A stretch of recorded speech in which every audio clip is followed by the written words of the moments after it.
Malcolm Campbell-Vertoon is Assistant Professor of International Political Economy at the University of Groningen in the Netherlands. He is editor of the book Bitcoin and Beyond. Moritz Houghton is researcher on blockchains and the future of work at Darmstadt Business School, in Germany. The travel rule officially extends to virtual asset services providers, VASPs, this month. It requires that VASPs, such as crypto exchanges, collect the names of both transaction senders and receivers, as well as the national IDs of the former. See also, inside the standards race for implementing FATF's travel rule.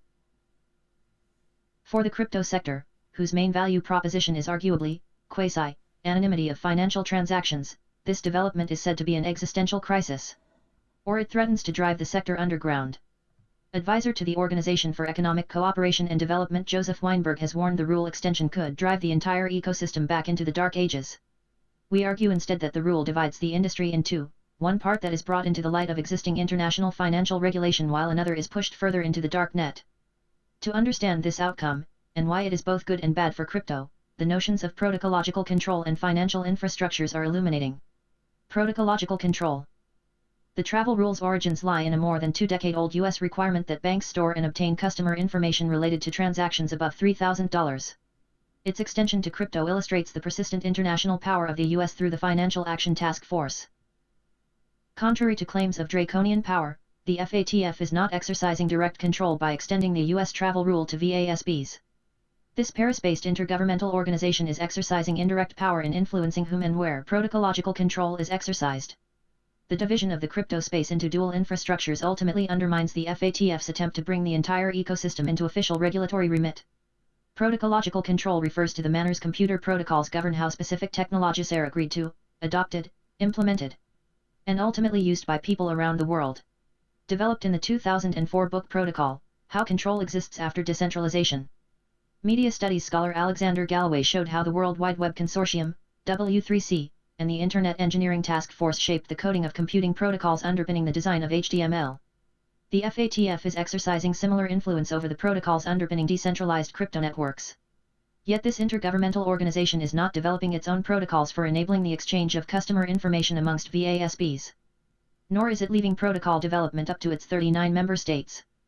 Rather, the FATF is promoting market competition both among crypto startups, as well as big banks, to come up with protocols ensuring information interoperability amongst VASPs. The FATF's indirect power is as a market maker, facilitator, and coordinator. But what does this indirect exercise of power mean for the crypto ecosystem? Dual infrastructures. On the one hand, the FATF's focus on market competition helps to avoid the typical cat and mouse chase in which regulatory cats pursue naughty industry mice at several steps distance from their more nimble opponents.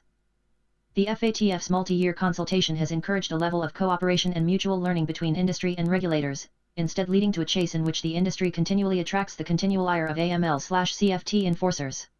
On the other hand, the FATF's approach is dividing the crypto ecosystem into dual infrastructures. See also, Leah Collon-Butler, crypto exchanges need common messaging to comply with travel rule. One more consolidated and centralized infrastructure enables compliance with the travel rule and its identification requirements. But a more decentralized and privacy-centric infrastructure is pushed further into gray markets and the shadows of the dark web.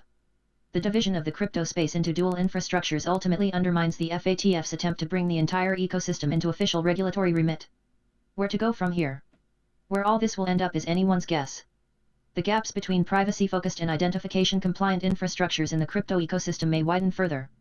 Emerging protocols like Enigma may gain traction and privacy tools might turn most traceable cryptocurrency into anonymous payments. While this may be great for maintaining privacy, it is inevitable that regulatory attention will be attracted to this infrastructure if illicit activities grow in size and scope. Indirect power can be fickle, and next time around international regulators may seek more direct forms of control, as well as be less willing to cooperate with the industry. But the gaps between infrastructures may also narrow as protocols based in AML/CFT regulation are developed. Groups like OpenVASP attempt to strike a balance between openness and compliance by creating open protocols to share information between operators uniformly. The travel rule may prompt a yet unanticipated squaring of the circle, maintaining privacy while enhancing identity data collection and circulation.